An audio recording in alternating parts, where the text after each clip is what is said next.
பிரித்தானியாவின் ஸ்காட்லாந்து, இங்கிலாந்து மற்றும் வேல்ஸ் பகுதிகளில் இந்த வார இறுதியில் கடும் பனிப்பொழிவு மற்றும் டேவு புயல் தாக்கும் என வானிலை ஆய்வு மையம் எச்சரித்துள்ளது.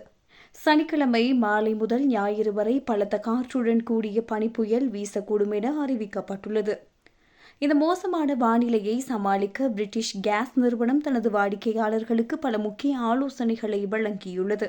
வீடுகளில் உள்ள ஜன்னல் மற்றும் கதவுகளில் உள்ள இடைவெளிகளை அடைத்து வெப்பத்தை நிலைநிறுத்துமாறு அறிவுறுத்தப்பட்டுள்ளது.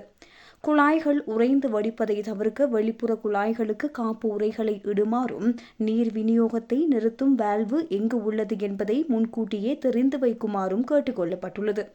மின்சாரம் மற்றும் வெப்பமூட்டும் வசதிகள் துண்டிக்கப்படலாம் என்பதால் குறைந்தது 3 நாட்களுக்கு தேவையான உணவு, குடிநீர், மருந்துகள் மற்றும் போர்வைகளை தயாராக வைத்திருக்குமாறு அறிவுறுத்தப்பட்டுள்ளது.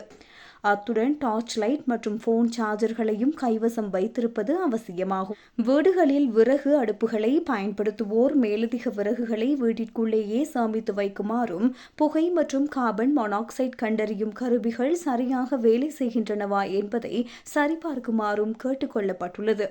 கடைசியாக, முதியவர்கள் மற்றும் அயலவர்களின் நலன் குறித்து விசாரிக்குமாறு கோரியுள்ள பிரிட்டிஷ் கேஸ் வாகனங்களை பயன்படுத்துவோர் பிரேக் மற்றும் டயர்களின் நிலையை சரிபார்த்து அவதானமாக இருக்குமாறு எச்சரித்துள்ளது.